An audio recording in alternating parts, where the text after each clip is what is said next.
Hey y'all, I'm Flynt. And I'm Lena. Welcome back to Queer Dice Rolls, the podcast where two queer, neurodivergent, and chronically ill bards try working out their pasts, identities, and problems, one conversation at a time. Join us as we, once again, fail our deception checks and share just a little too much. Hi, Lena. Hi, Flynt. Welcome back to us talking about our wonderful journey with the Dragonstunners. Yeah, now you know why we're called the Dragonstunners. Yes, indeed. Very exciting. It is exciting. Although, we didn't decide that, I don't think, for like a year after that fight. No. Yes, I have it written down because we decided it in an event that we're talking about this session. I have the date written down and it's drawn really, really big in my notebook. I can show you. Why did it take us a year? Because River stunned another dragon. That's right. And then we were like, it's a theme now. I know. Okay. I still can't believe that we didn't decide after the Tinder. This is not so sad. We didn't have a name for like 2 years. Well, who the heck were we talking to? No one. Ain't nobody. It was Ain't COVID. Nobody care who the heck we were. Yeah. And now all of you, our wonderful listeners, care. So today we're going to continue with our lovely, lovely story, starting at level 12, which is the level we got to after the dragon fight. Oh, so you were right. I was wrong. I don't remember. I thought it might have been off mic, but I thought we were at 10. No. When I looked again after that fight, we got to level 12. Oh. So, which makes sense based on how long we were on the boat. Mm-hmm. But is still crazy. We were just talking with another group we play with. We're starting a game called Lancer, where you essentially start at the equivalent of D&D level 12. Well, in terms of how complicated yes. the character build is, yeah. Yeah. Which I agree with. Like, honestly, I've done a one-shot where I built a character who was, like, I think level... It wasn't level 10, it was, like, level 8 or something. That's still so hard. Like, it's so many choices.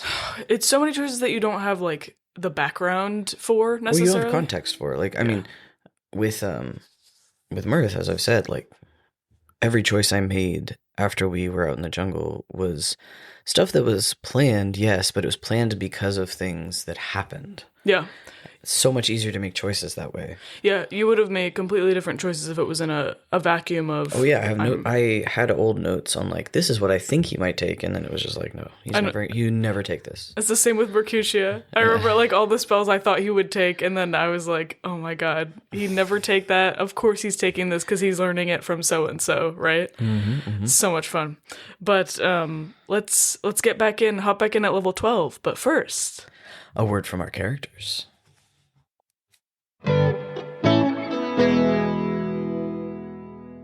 Welcome to our newest segment, Corrections, where we correct anything that we, fucked up. Or forgot. Or forgot, that's right.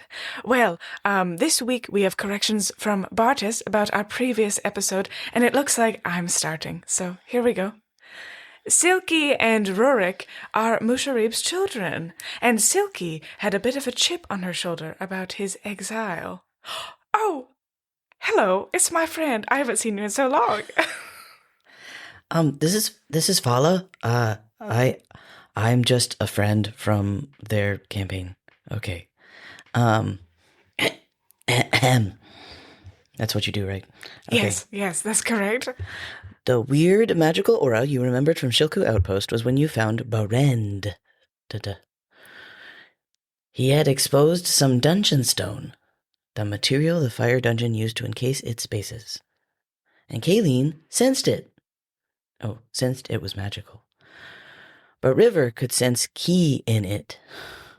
And Mirth was able to see it in the ethereal. Ooh, like a force spell would normally do. And none of you could damage it, even with the mithril pickaxe Mardred made for Barended. That was good. Thank you. This is Voltaire. There's a lot of mountains around Shilku Bay, and only one volcano right next to Shilku. Okay. The meeting between the gold mask dude and the fire newts happened inside Rakamar, but before the main forge area. And there's a map here for reference that doesn't help me in an audio medium. So the group was under the Kobold Mountains, almost exactly between the two volcanoes in the upper left of the Valley of Lost Honor. The figure riding the black unicorn was indeed Athea Necro. She was wearing red robes, and was indeed bald and had those prominent arcane tattoos most Thayans have. It was actually meant to be challenging, but on-CR fight. Hi, it's Les. The Shulku Outpost dwarves definitely never knew Beethan. It was Margaret, the muscle mummy Smith. Oh, she sounds interesting. Who sent you to find Berendada? Is that right? I think so. Okay. Hey, because he liked to mine, but he hadn't come back to even eat for days. Oh. That's what led to you finding him in the safety third moment when you were trying to destroy the dungeon stone for him. And this was before you even went into Rakamar. Oh yeah, because it was at the, in the volcano, where they were sheltering, back at the bay. Okay. This is a gotta. Sverfneblin are Underdark gnomes. Why are you just stating facts?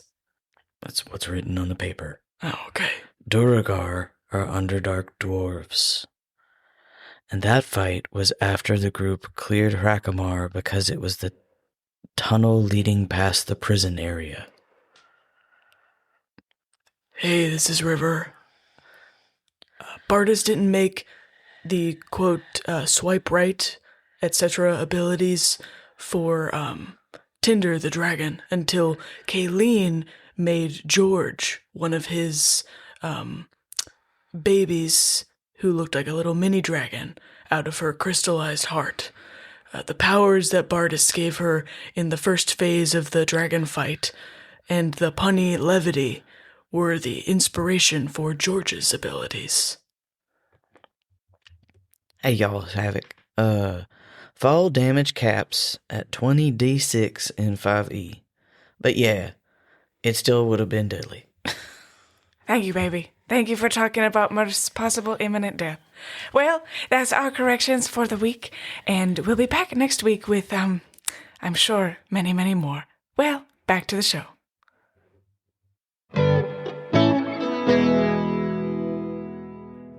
And we're back. We're back.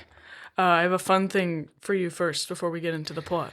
Okay. So on the first part of notes I have for this section is when we first talked about having our Valentines. So oh, okay. I was like, oh no, what's happening? No, it's actually a fun thing.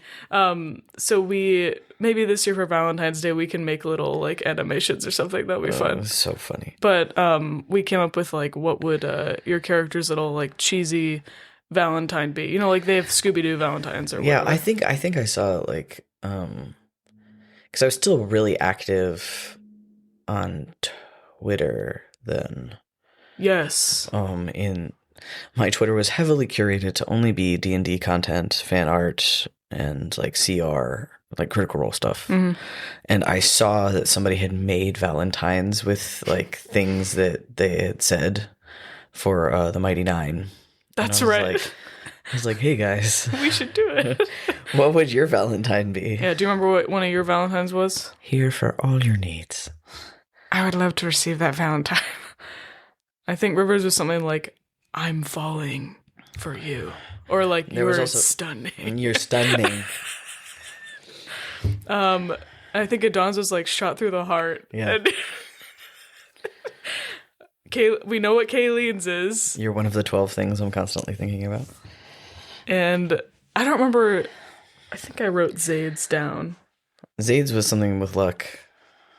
Oh, yeah. I'm sure.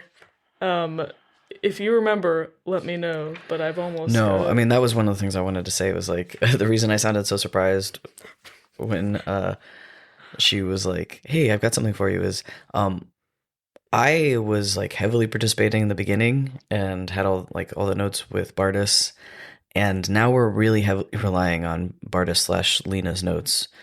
I remember stuff, but and I have like sparse notes on some things I did from Earth, but like I was really sick. This is when I started to be really, really sick. So I don't remember a lot of things. Yeah, and we kind of had this weird period where like I've been asking Bardis to help me fill in plot things because I was also going through something that affected my memory. Mm-hmm. So it's now improving. Like I have a lot more notes, but it was affecting like my focus and memory. So we both had like that weird overlap where I was like, Bardis, help us. Yeah, and then guess what? We still have corrections. But I just found Zaid's, his first one was Take a Chance on Me. Oh my God. Great. So, anyway, some vintage Valentines for level 12. So that was my fun thing. Sometimes I find like very funny quotes and stuff. I know we did it the next year. Yeah, we did it like every year after that. Because we came up with different ones. Yeah. So anyway, that was my fun thing. So back to the plot. So we finished the dragon fight. We got and I will say a correction that nobody caught, but I got later in my notes, which will make sense later, is the kobolds from the mine where Tinder was did not follow Zaid. Oh. I forgot that as well. So we'll get to that. You will find out how we find those kobolds in this episode. What? I know. I think those kobolds ran away from us. Or like stayed there. Or may have joined up with our group that we bring back. That may be what has happened. Just you'll remember. Mystery. I know it's a big mystery. So we did the dragon fight. Okay. We got back to Harakamar. We left our guide Musharib and our friend Undril, the orc who became a human woman with the rainbow wave in part 1. Yeah, and I think one of the saddest things about doing this is there was so much RP that we did. Like by this point, Mirth was really good friends with Undril. Yes. And pretty decent friends with Musharib too. So like we're missing so much lore and stuff on that. But yeah, because I know like I have a lot of notes about like River and Musharib talked a lot because they were both from Chult. So and I know that everybody else had connections with them and other NPCs too. But yeah, we really, when we brought people with us, we gave a damn and interacted with them and treated them like people, not just like I've played games where like you have an NPC with you and everybody forgets. You know what I mean? We very rarely forgot that they were there. Mm-hmm. Yeah, just like in your game that we'll talk about at some point too. That's part of what inspired me to like know that was something that you guys would enjoy, like you especially. Yeah, because Mercutia has 50 NPCs with them. Yeah, in our corrections today, you got to hear from one of the NPCs. There's so many of them. Yeah, so many. But Fala is one of the ones that you took with you. She's an alchemist from Hupperduke, so yeah, like spoilers. as you've heard in the other corrections, Fala, Soul, and Havoc are all originally NPCs from that game that Mercutia was like, come with us. Yep. maybe Bardis. You collected, so Mercutia collected people, and Kira, played by Yvonne, collected animals. And the 2 pirates stole things. So yep, we'll get to that. But maybe Bardis can have you do a correction as a Lokius. I would like that. Oh my god. I know, I put that in there. That would be closer to Yokeen. Yeah. Okay, so here we go. That was a fun tangent. So, Musharib and Undril stayed at Harakamar. They said they were going to wait for the other dwarves to get back there when we sent them back. Or if the scouts had already... I think the scouts had gotten back and sent some of them. Something like that. From the volcano in the bay. And we went back to the outpost in the volcano and agreed to deal with what was happening with the volcano because it was getting really, really hot. When we got back there, it was like significantly hotter in the bay than it was, and the lava flows were hot, but Right. it was hotter than And this that. is one of the things that Tinder tried to bargain with. Yes. She was like, I'm keeping everything under control here. Right. Yeah, and then she was dead. If you get rid of me, then you're going to have problems, like. And she was right. Yeah, she was absolutely right. But it's very like typical like villain, like you don't know what I'm handling right now, right? Yeah. You'll never find my secret file. So we told them we would deal with that, and then they were also getting like starved out, and I found out why, because we knew that like River and Adon had been helping them cook, but the fire newts and kobolds in the area were like taking all their food and making them unable to hunt. So we were like, we'll deal with this dungeon. That'll probably deal with all the fire creatures happening. And so then we went into our first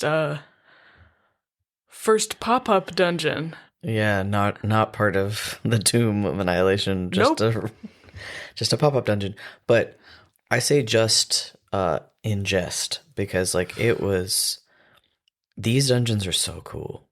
Yeah, the amount of work that Bardis put into not only the dungeon creation, but like creating it in Foundry for us, and like lighting and making things interesting and hiding areas from us and all kinds of stuff. It was very cool. Yeah, that map was amazing. That was like I think our first map that they made with a software that they then imported into Foundry with the dynamic lighting and all the hiding of all the ground and everything like that. And I know that next one that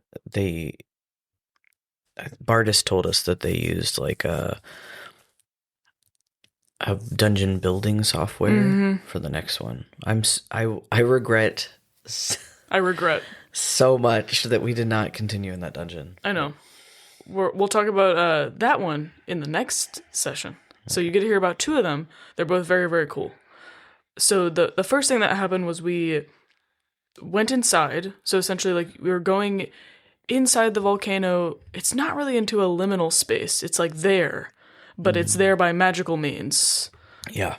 And I think at this point we had found out that these had been popping up everywhere, all over the jungle. That's why there was a whole economy around adventurers and getting permits for treasure and like all the BS that like we had to deal with before you got there, of basically getting our writ of passage to go do this. Yeah. So we finally went to do one, but we didn't have a writ of passage, and that's okay. So we went in there. No, we did. Oh, I guess, yeah, we did. We did finally get one, but not for this dungeon. No, it was in general for the jungle. Oh. Well, it's not like we're going to take the stuff back to them anyway.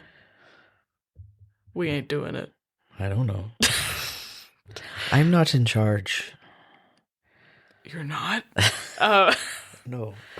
So we, as previously said in the episode before this, Mirth and Zaid crafted us all heat-resistant armor that helped us in the second phase of the dragon fight, but it also helped just in the jungle in general, because you do take heat damage or have to like take penalties for being out in the.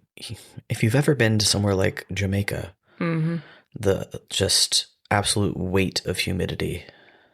Yeah, and in this dungeon it was like factors more than that, because Bardis was like, hey, I know you all have like enchanted fire resistant armor, or like Mirth is Mirth or whatever, but this heat is affecting you. Yeah, Mirth sweated for the first time just from environment in his life.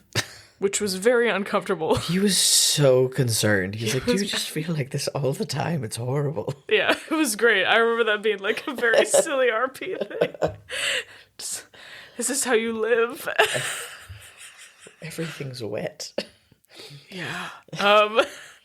So we like walked in there, that happened, and then we saw the mark of the primordial Ubteo on the floor at the entrance. I have a very like distinct memory of, and it looked like a maze or like a puzzle, right? Yeah, it's like a labyrinth maze. It's a circle, I drew it. It's got like it's like a labyrinth in a circle.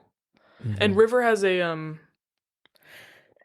That's later. Yeah, that is later. Shush. Well, I can say River, like, this is the entity that his family like worshipped. Yes. So he knew what that was. And Uteo, to remind everybody, is the primordial, right? Yeah. Yeah. Of like this whole area. Yeah. And we've got like his the Beast Lords and his champions and stuff that we'll be directly getting into real quick here. But the Papazotl, the Beast Lord that's like in an amulet, kind of like semi-possessing nearby River, is directly in like competition with Upteo. Yes. So that's a thing. He had a lot to say to you about that marking. Yeah, he did. He was not happy. So that was fun. Everybody He tried to convince you to not go. I remember that. Everybody was like, let's go. And he was like, don't do it. And River was like, what? Why wouldn't I? It was a whole thing. So we were in there, and I think we were trying to study it to see if it could be, it was one of those keys that you can like touch or make sure it wasn't cursed or something. Yes. And then I believe as that was happening, a bunch of fire methods attacked us because they disguised themselves as like volcanic glass, and then they attacked us like in that room. Yeah, because it was like volcanic glass was everywhere. Yes. And a method is like an imp kind of creature, but fire.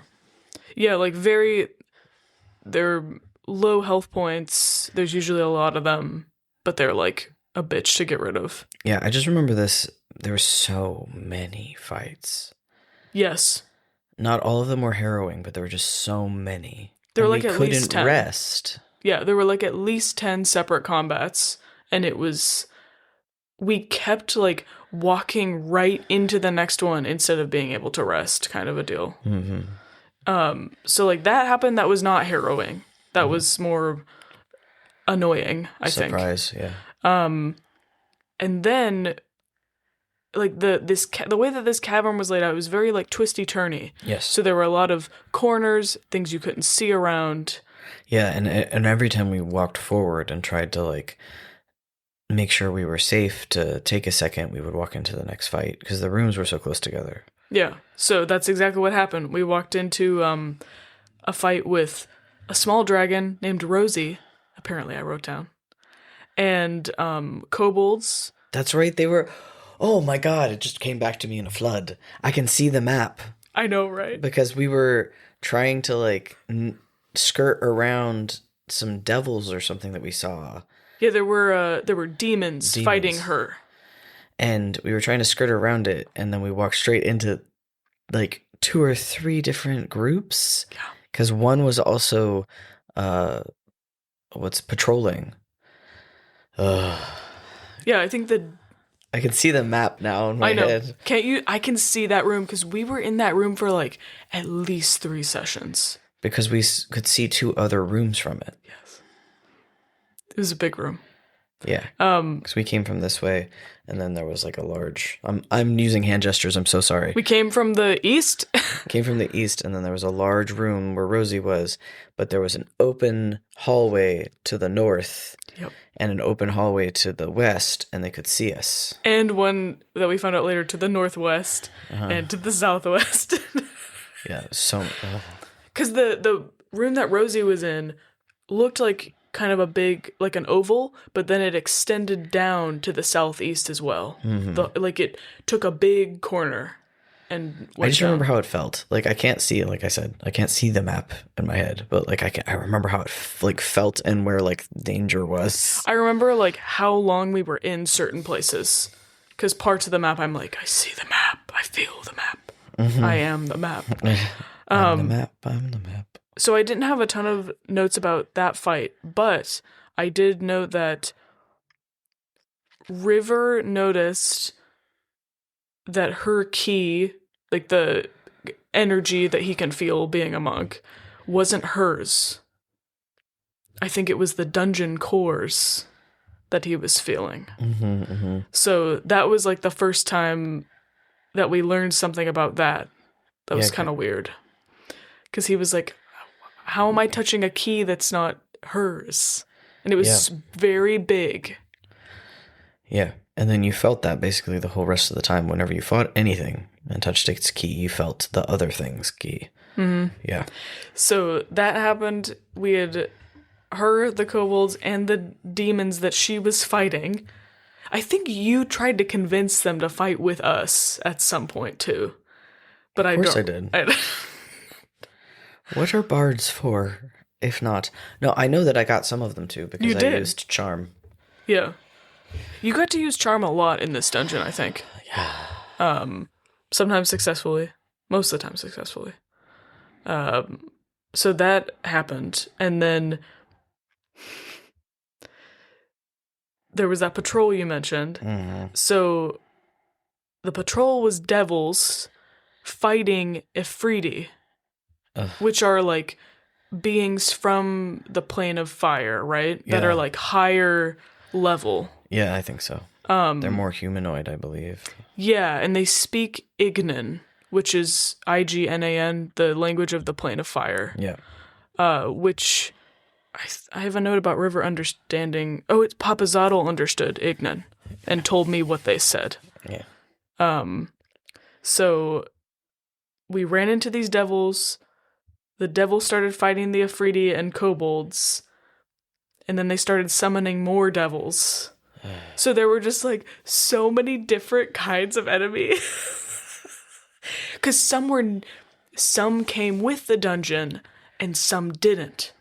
Some came into it, I think. Yeah, they kept summoning more. Yeah. I remember that. Because lots of things wanted to harness the power of the dungeon. That is something we didn't find out till much later. Yeah. But that's essentially what people wanted. Was sure, there's lots of treasure in these places, but the powers that be that were pulling strings in various places, what they wanted was this dungeon core, and that's what Prizzy is. Yeah. What Tazium gave us to be able to be in the liminal space we talked about on the boat, and to also be able to communicate with him because they had all tuned to it, so they could also walk in and be summoned. And that's another thing we didn't mention. You could go in and think of someone, and they would kind of get a tug to be in the liminal space with you. Yeah. So you could meet with people.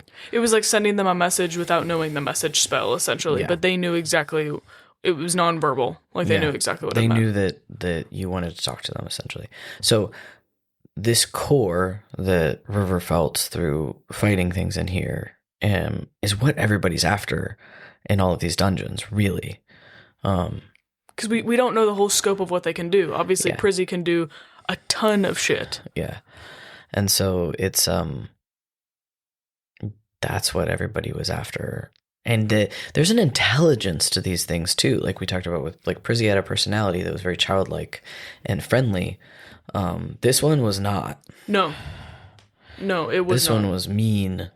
But yeah, all of these other intelligent humanoids from lots of different places are trying to get a hold of this thing. From different planes, even. So I have a note that the devils almost killed you. They interesting story. So this is like the 5th fight in a row.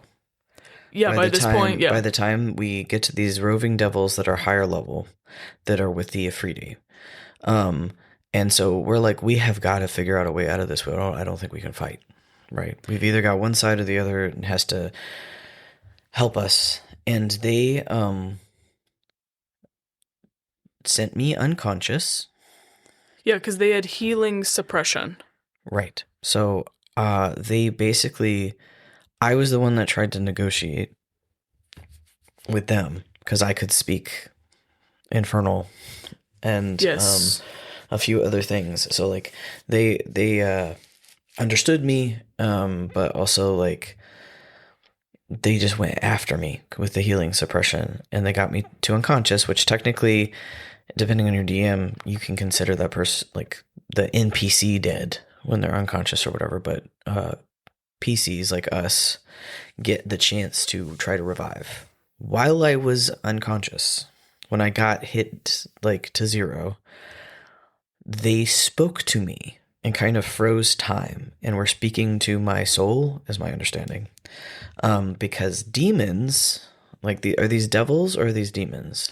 These are devils. Okay, yeah. So they were trying to make, yeah, because that's right. It wasn't abyssal, it was infernal, which is what I Yes. said.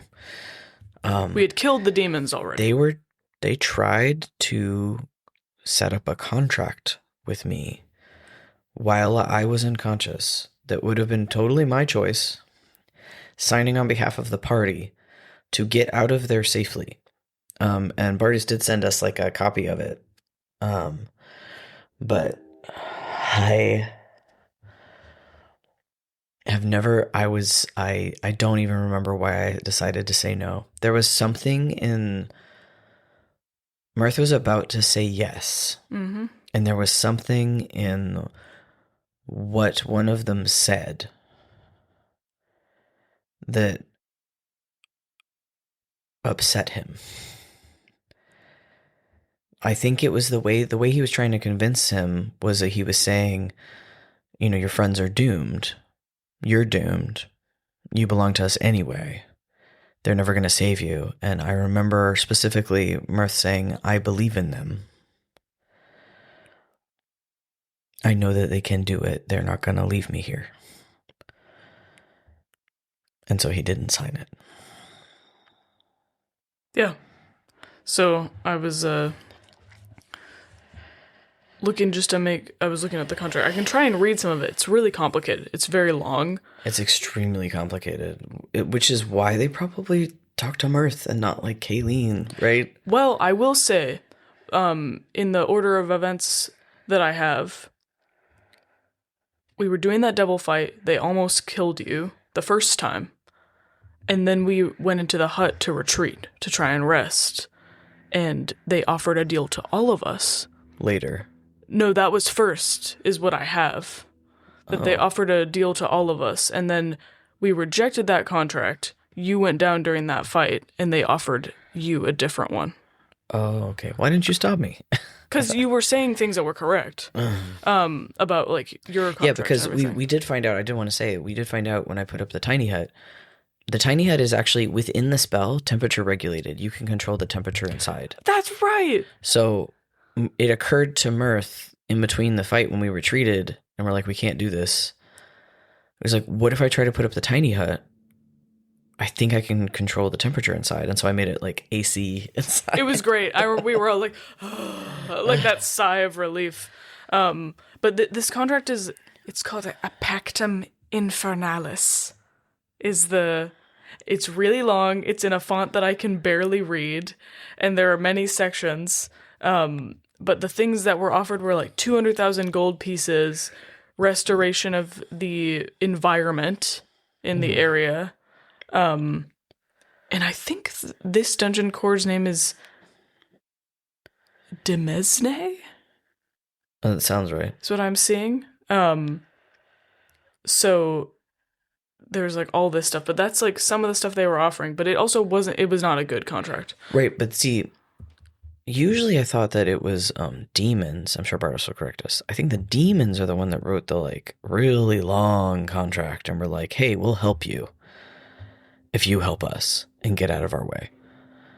But devils are chaotic and more make like emotional contracts. They're not long law abiding, because like I don't know. One is chaotic and one is lawful, and demons are lawful, and they'll get you into a really complex contract. I thought it was the opposite, but I don't know because I always get them confused. I just know one's red and one is purple. But let me look it up really quick. Hold on. Yeah, sure. So I will say also that like Mirth had that whole scene with one of them offering him this separate contract while he was unconscious, like speaking to his soul, and he was like, no. You're right. I have it backwards. The devils are the ones that are lawful. And they're red, right? Demons are chaotic. Devils are red. I don't know. Okay. In a different campaign that I was in, it was all devils and demons, and I had to be like, what are the colors? And that was the only way I remembered. Yeah, but these were definitely devils because I could talk to them. Okay. That makes sense. So Man, I'm just wrong all kinds of ways today. I feel like I need to start over. No, man. That's number one. That's why we have Bartis giving us corrections. But like this was like 3 years ago, and both of us have memory problems. So we're remembering. I remember that conversation. I know you remembered stuff I don't have notes on at all. Like it is okay. That conversation when Mirth was unconscious was rough. I know. Because everyone was almost dead. Yes, I have. I weirdly wrote down notes about like how people were almost dead. So you were unconscious, and then when you said no, after that it was Zaid's turn, and he used lay on hands, which is a paladin ability. It restores health and stuff. Yeah, so he used 60 points of lay on hands, but I think like Kayleen helped him because you had poison suppression on you again. So 5 points of it went towards curing your poison because Kayleen got a nat 20. That's right. To help him. So they were able to actually bring you back up. Yeah, because I was unhealable before that. Yeah, that's why we couldn't help you. So we ended up killing them, and because I just remember this too. The fight where like everybody was down is later because there were like 10 fucking fights in this dungeon. I know. This one we were still doing badly. Yes, we were, and we were all like messed up. But I think finally because Zaid never used lay on hands. That was, I think, one of the first times. Yeah, and he used like I think all the points he had available to try and bring you up because he knew that you were poison suppressed. So we ended up killing that group of devils. I think they were horned devils. And Kayleen got another fire essence key. Because as we were going, K-E-Y, not K-I. Yeah, because we needed keys. Yes. To get to the end of this dungeon. To, like, unlock the core, I think. Yeah. So Kayleen figured out we needed 6. So he had 3 at this point. Yeah, we kept getting them from whatever the hardest thing was in the fight. Yeah, I think we got the first one from Rosie. And I don't remember what the second one was from. I didn't write it down. But we got a third one from these horn devils. And I also had the only thing I was actually tracking in this was how many experimental elixirs and how many potions of healing that we had left in our pouches. Because that's one of the things is that Mirth wouldn't take them. No. And Adon wouldn't take them either. Adon had reasons. Yeah. Because really interesting character reasons for it. But like Mirth was trying to like, there weren't that many. Not at that point. And one, I think he tried one and it didn't work. And he was like, I'm not going to keep trying to take these. Yeah, because the health potions would work, but the experimental elixirs, you had to roll on a table, and then some effect would happen to you as well as possible healing. Yes. They were really interesting. It was like a really, really cool effect of Kayleen's class. Yeah, very cool. Like that. I mean, I guess we haven't really talked about everybody's roles yet. In terms of like when we were fighting, but okay, yeah. So Kayleen was our healer, like, period. I would call Zaid an emergency. Like he's you pull the ripcord. This person is going to die if I don't use like at least 1 point of lay on hands on this person. But Kayleen was the healer because he had all of these like. He's an alchemist, essentially, an artificer alchemist. So, like, we had these pouches that were connected. That was one of the things he made for us. Yep. That was like having a bag of holding that we all could reach into. So he would put these experimental elixirs in, and we had a whole bunch of larger potions and things like that in them. And so that always gave us access to those things, in addition to us just having potions on ourselves. Yeah, and his healing was like essentially all passive. He was hardly ever casting healing spells in combat except for through one of his It was babies. all prep work. Yeah. And it was stuff he could do every day. Charlotte was also like one of the ripcords, right? Of like, oh shit, heals. Yeah, his little spider. Yeah.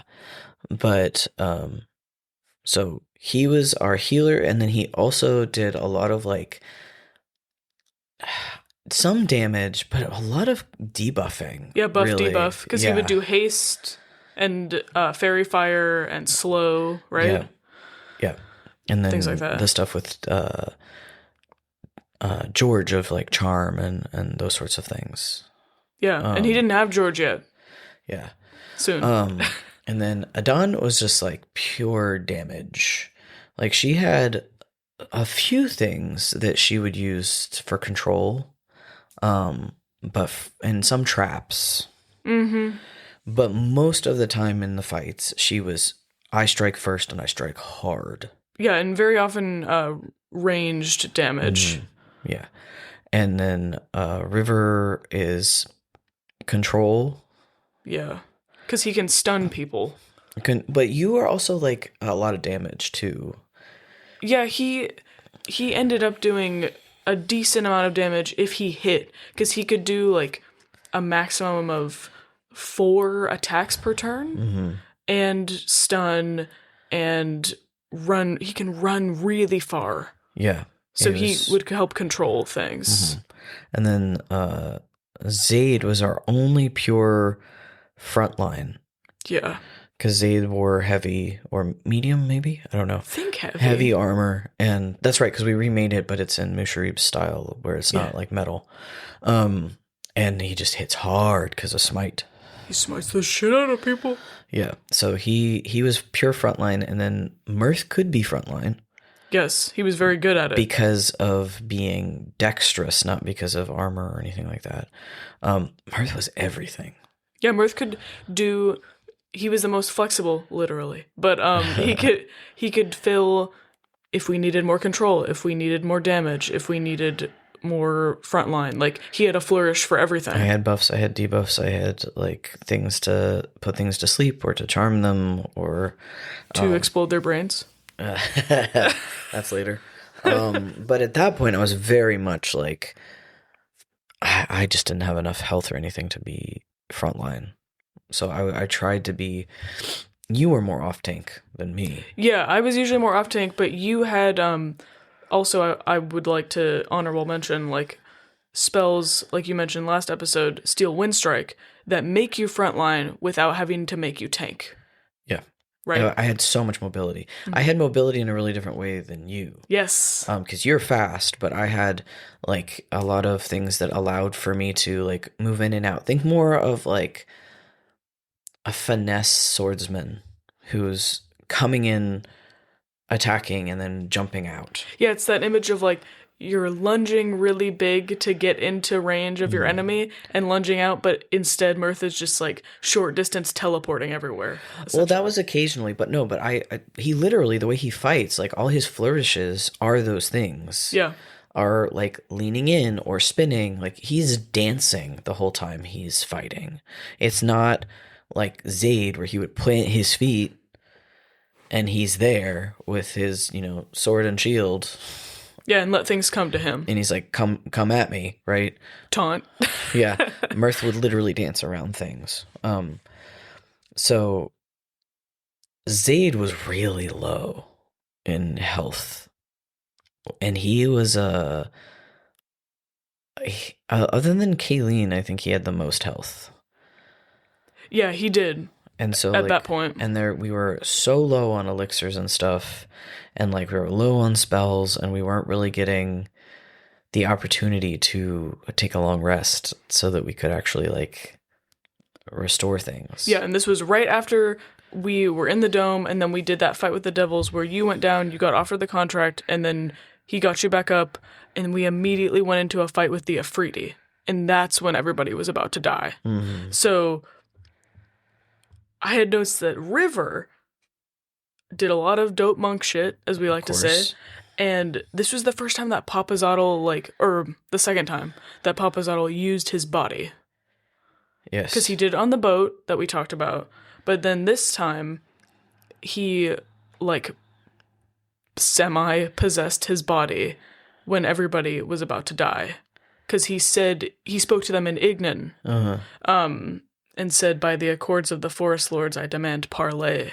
Because Adon was down, Zaid was 5 hit points or something.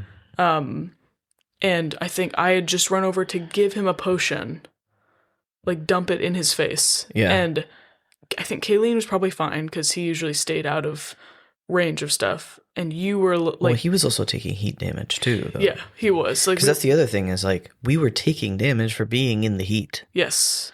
Which is something we would have had to deal with in the jungle or in the dragon fight if we didn't have that armor. Yeah. But it didn't matter. So we were all low anyway. And so then after that, they agreed to talk. And that's when Zaid got them to, he said, let us rest for 12 hours. And then I will play a game with you. And then that's how we'll decide who wins. Right. Because I think he figured out that he saw them gambling or something like that. And it was a game I had a note that it was a game he had no idea what it was. But he was like, I'll win. I know. Goddamn. To be honest, though, we were all go for it, dude. Because we were just, we were screwed. We were fucked. We were so fucked. And so we were able to rest in the air-conditioned dome. Thank you, Mirth. Because I think you didn't have enough spell slots to just cast it, so you needed the 10 minutes to ritual cast it. Yeah, because I had already cast it. And we were 8 fights in. Something it was something crazy. It was an insane amount of if you've ever played a tabletop game, anything like Pathfinder or D&D or anything like that, you understand it doesn't matter how good you allocated your resources. If you were 8 to 10 fights in a row with environmental hazards, you're low. I know that I was just down to my sword. Yes. And I didn't have any key points left. I remember it because it was the first time that Mirth had been down to just his sword in a long time. And that's part of why he was dying. Yeah. It makes me think of that old internet meme that you showed me recently that I'd never seen, where the guy in Lord of the Rings Online draws the entire dungeon to his raid party. Oh, it was actually in WoW. It was in WoW, sorry. But yeah. Leroy Jenkins. Yeah. It was literally, that's how it felt. Yeah, because you try to walk through and you're trying to pull one thing at a time, right? You can't. And we just get, ugh. It was an unintentional Leroy Jenkins of us. So we rested, and then I did write down, we mentioned our fun adjectives that Foundry gave the enemies. So the leader's name was Snobbish Afridi, which tracks. Which tracks. So Zaid beat them at the game. Yeah, I know. And asked them to leave. And leave the dungeon key that they had. And they left. And they gave Kayleen the 4th key. Which is fucking sane. Because he rolled crazy for that. It's Zaid. Of course he did. I know he did. And then we found in an adjoining small room to that, the ransacked altar where you found your spell components. Yes. So it was an altar that had some ancient dwarvish statuettes and things to it. And I had been looking for those components for a long time. So yeah. And we're going to find out about that spell soon. It's very exciting. So then I have a really detailed note that says we triggered another huge fight. No idea what kind of fight it was. But I just had notes about the elixirs and stuff. After that. That's really sad. I know. I don't think it was a super important story fight, but we triggered another fight because there were so many things in here. Yeah, it was crowded. So then after that one, later in the dungeon, we discovered that like stone carving with events from the campaign Buck was running at the time, Volterra Nakata, or sorry, not Volterra Nakata, the game that Welly was in Riverside, because my character Welly, the Dragonborn, who talks like this, she lived in the same town as Volterra Nakata. Mm-hmm. So there were like stone carvings of the characters in that campaign and stuff about it.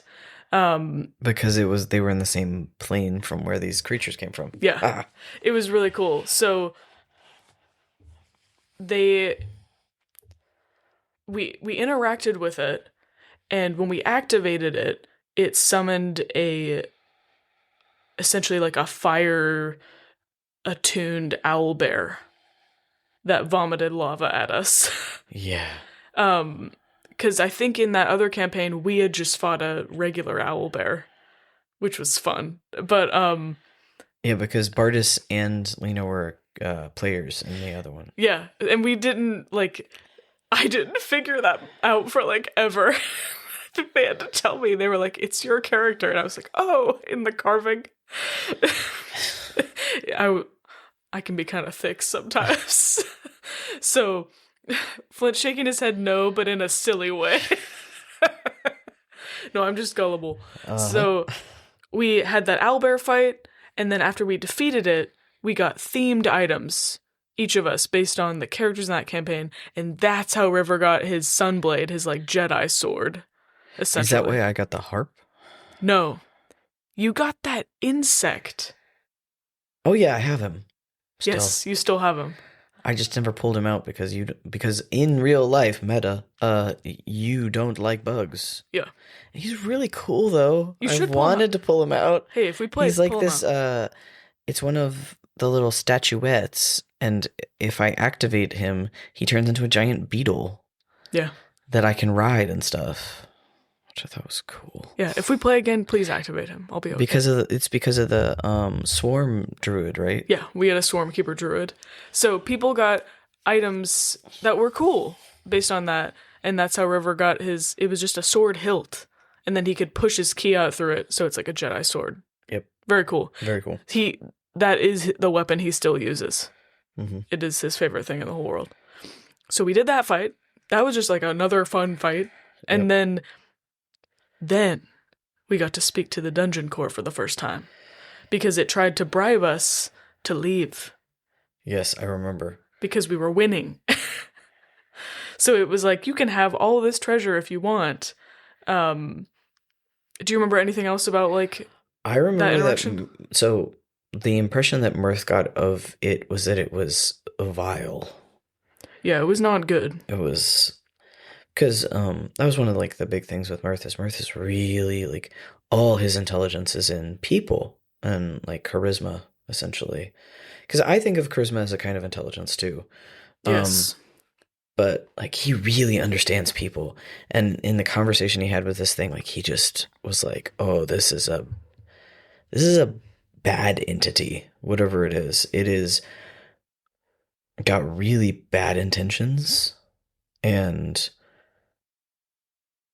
is essentially mad that we're ruining its ability to destroy things because it wanted things to be fighting."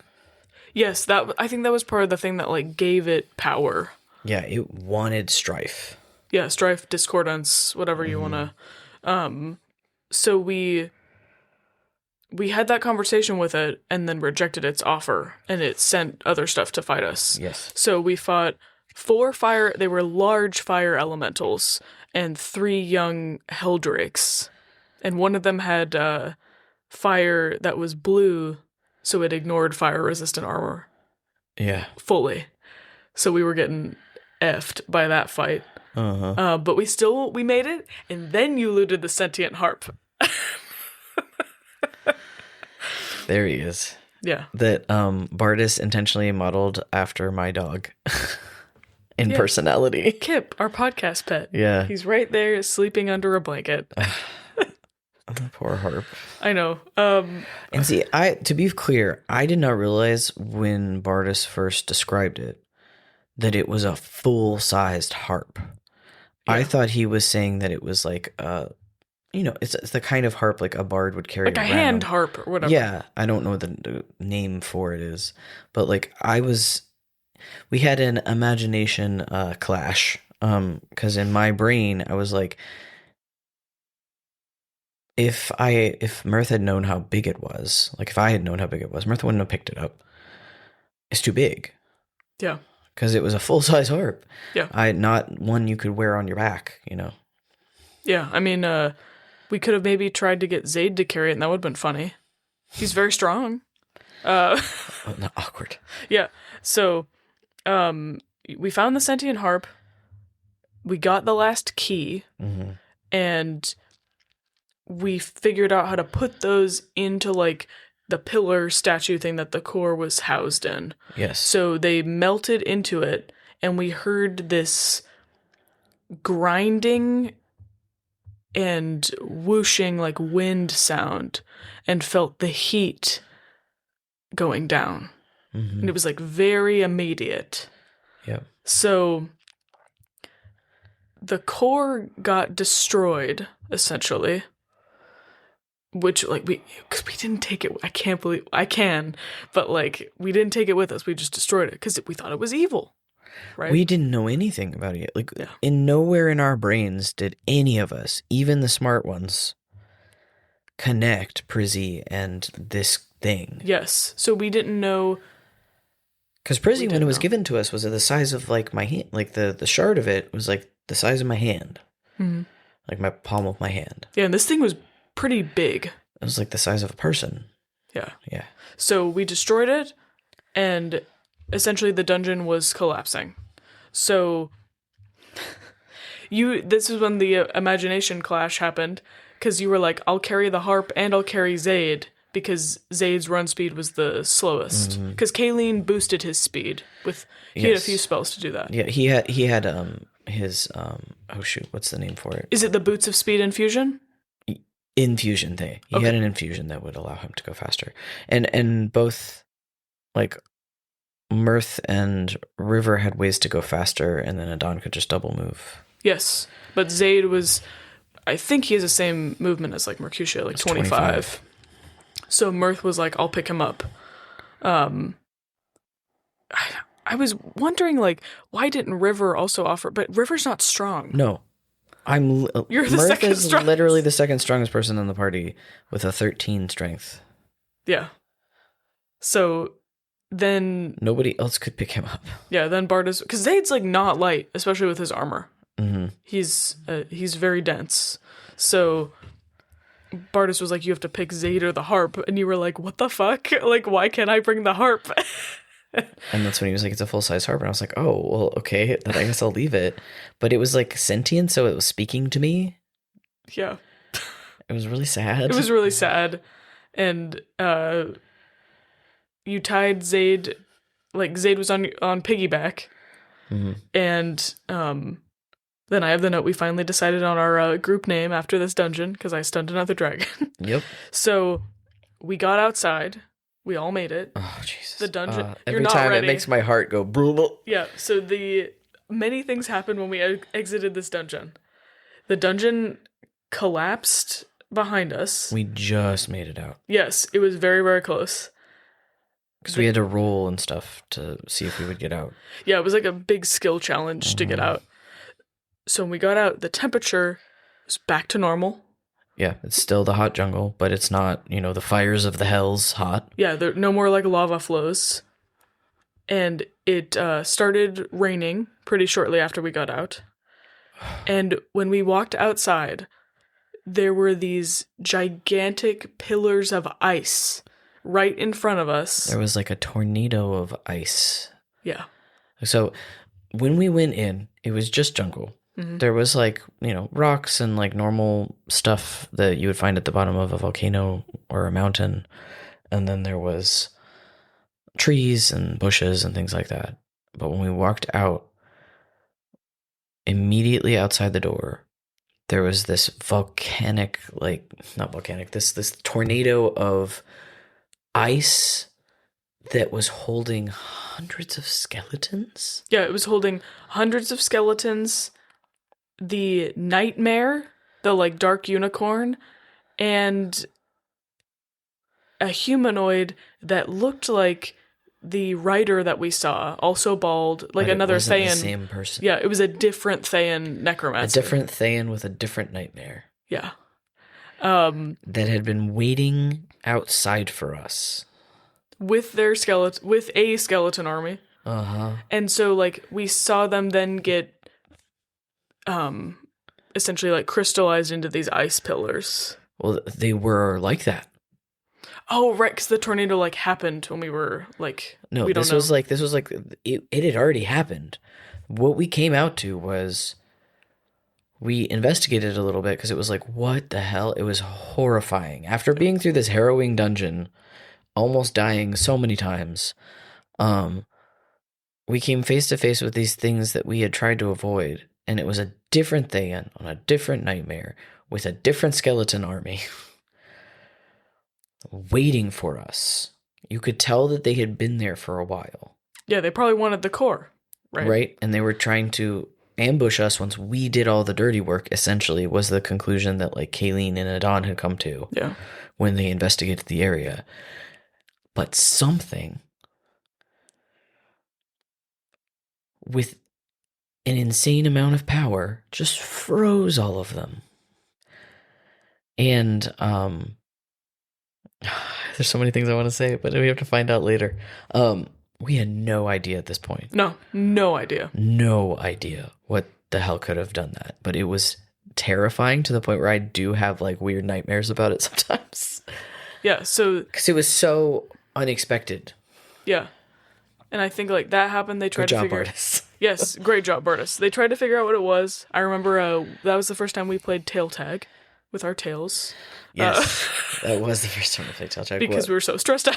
Yeah, we were stressed, and like Mirth was starting to have like, because at this point, I think River had started to recognize that Mirth had dissociative episodes. Yeah. No, I've never really talked about it, but River did start to recognize it and started playing tail tag with him or distracting him whenever he started to go to the PTSD episode. And so he was like starting to do that, and then you were like, we tried to catch each other's tails, which was very cute. It was very cute. Because we couldn't help. Like, because this was all like, I'm going to look at the magic and I'm going to look at the like the environment and see what this is. But this was apparently some sort of spell that was like more powerful than anything Kayleen had seen. Which is terrifying because Kayleen's like 350 years old, and Kayleen used to be like a really high level artificer a long time ago. And then like the spell plague happened and he lost all of his power. Yeah. So that happened, tail tag, and then hundreds of kobolds emerged, led by their leader Osastis, who had a grass beard. That's right, Osastis. And they all just bowed to Zaid. That's how we ended a session. Yes. That's wrong. And okay, maybe Bartis will have a correction about this. I don't remember if they came out of like, because I know there were kobolds in this area. I don't know if they followed us from the other dungeon or like heard about us and then I know that they were hiding and following us apparently. Yeah. So anyway, there were hundreds of kobolds. They started to worship Zaid, and then River and Mirth went into Prizzy, in the liminal space, to let Musharib and Undril know that we were going to come back to the mine, to Harakamar, with hundreds of kobolds to help them. Yes, and Zaid asked Mirth to convince them to let the kobolds in. Yeah. And because they didn't want to. No, they have obviously a huge problem with them. Yeah. And I rolled really high on my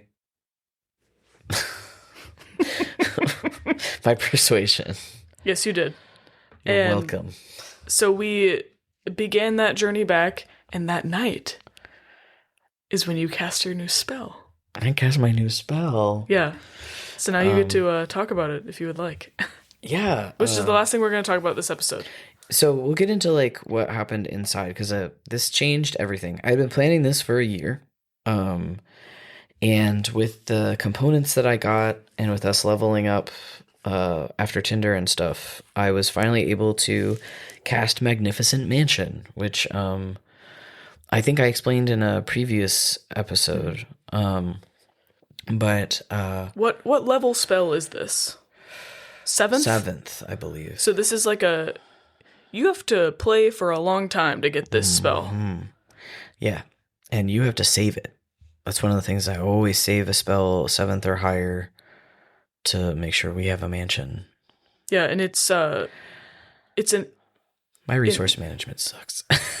it's really unfortunate for you, but it's one of the like most individualizable spells in D&D. Yeah, I mean, because essentially the spell says, I wish we had like thought to pull it up. I can pull it up right now. But essentially the spell says you have a certain square footage, and you have unseen servants that look however you say they look, and you get as much food, or like there's like food and water that appears in it, like, but basically you can make what this quote unquote wizard's tower look however you want. Yes, and it lasts for 24 hours. Mm-hmm. And I can control the like whether the door is open or closed and who can see it and like those kinds of things. And you can create any floor plan you like, but the space can exceed 50 cubes, each cube being 10 feet on each side. So it's 500 square feet, essentially? Yeah. And you can make it in whatever configuration you want. Yes. So we will talk about so much plot and character work and happened in this mansion from here on out, but I really wanted to like give everybody a safe place, because that's all Mirth was ever worried about, was keeping everybody safe. So I'll just go ahead and read you guys what I read for them when we went into the mansion for the first time. Yay. So he created the door using the items that he found. And then everybody got to walk in this magical door that appeared in the forest. When you enter, before you is the inside of a large barn. There is a full kitchen and large wooden dining tables. The muted sound of laughter, music, and chatter play in the background. It contains all of the best food and drink from Mirth's travels, accommodating everyone's taste. There are several doors to each side of the barn. Each leads to a different room, a workshop, a training room, or a bathhouse. Across the way is a large pair of open barn doors that open to a giant clearing surrounded by an alpine forest. Outside is a campground with several caravans. Snow flurries slowly drift through the air, and a thin layer of snow covers the ground. Candles float gently next to each door and along the path between them. They are carried by fairy dragons and the wee ones. Each caravan has colors, design, and symbols of their respective character. Zaid's caravan has lots of gold and a clover door. Adon's is made of a naturally treated wood that's dark and only has patterns or design visible by moonlight. Kayleen's has a lot of gears and crafted elements that mimic his babies. River's is made from the colors of his described home and the natural hues of the jungle. Inside Adon's is a nighttime forest, like the ones Mirth described. The moon is full and bright in the sky. It is the clearing where she found Shaylin. There is a hammock already set up around a small campsite, as well as a small altar to her god. There is also the faint sound of the lullaby from her childhood. Inside Zaid's is a high-quality tavern full of gaming tables and people ready to play. The entire tavern has Taimara altar feel. Beyond the tavern is a quiet, simple room, subtly gilded with gold. There is a workspace in the corner with room for documents and plans, as well as space for his crafting. There's an armor stand and a weapon stand, plus a small altar that looks like the edge of a coin when viewed straight ahead. But at different angles you see his lady goddesses. There is no prayer book or writing, only a small tray with room to flip a coin or roll a dice. Inside Kayleen's is an elaborate workshop with stations for alchemy, weaving, metalwork, cooking, etc. There's also a portrait of his wife over his sleeping area, as well as portraits of his children. There are cups of tea Anatha always makes for him by the bed and workbench that are always warm. There are also lots of little beds, quote unquote, for each of his babies scattered over his desks and workspaces. A giant desk contains a lot of storage for current projects and plenty of drafting materials. Inside Rivers is a giant tree from the jungle. On one giant branch is a soft nest of blankets to sleep on that makes it feel like the sun is on your back. On another is a place for meditation that plays the gentle sound of the ocean, and you can feel the ocean breeze. And on another branch is an agility course.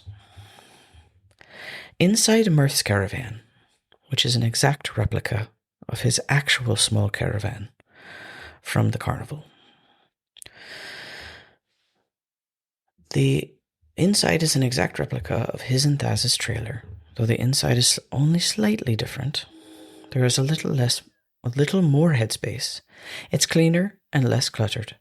There's a picture of the family laughing and hugging, as well as memories of individuals scattered on the wall. There's also a group shot of the adventuring party, Dragon Stunners, with replicas of the memories that are embedded in their charms surrounding it. That's one of the things I forgot to mention, is that each of your ear cuffs and earrings had a memory associated with it. An array of costumes are where Thaz's bed should be. There are also a few replicas of Thaz's things hidden throughout. And this is secret time that I did not read out to them. Behind the fire costume replica is a small, barely visible purple dragon head symbol. If pushed, it opens into a small chamber containing only a plain floor and a cracked mirror with "Who are you?" written on it, and walls covered ceiling to floor in memories that play in perfect full sensory experience when touched. So here are the memories.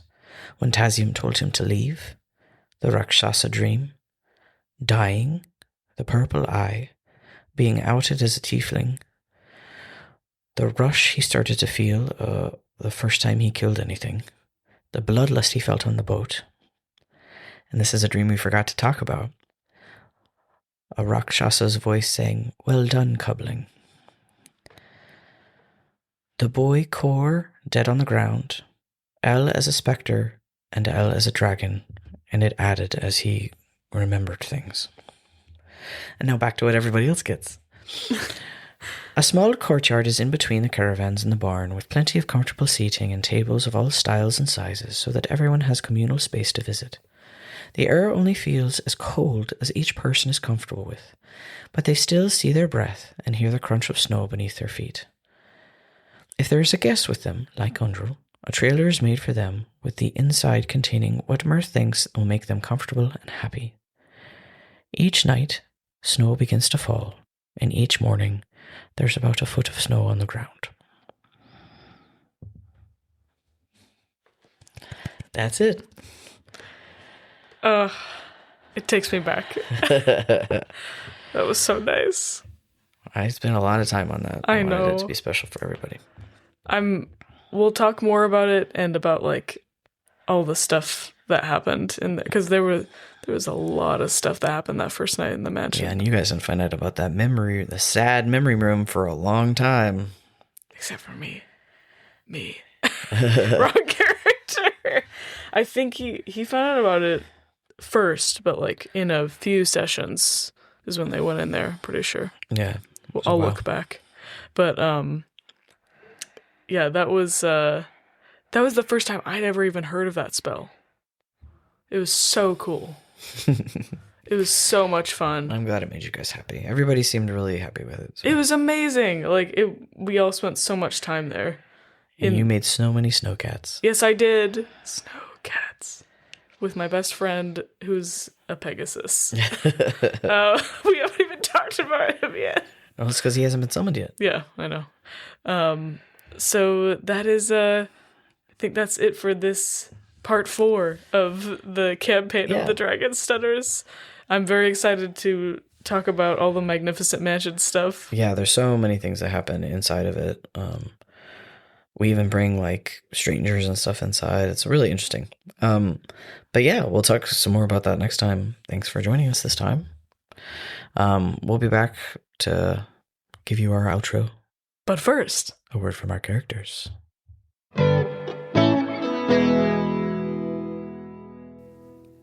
Love this show?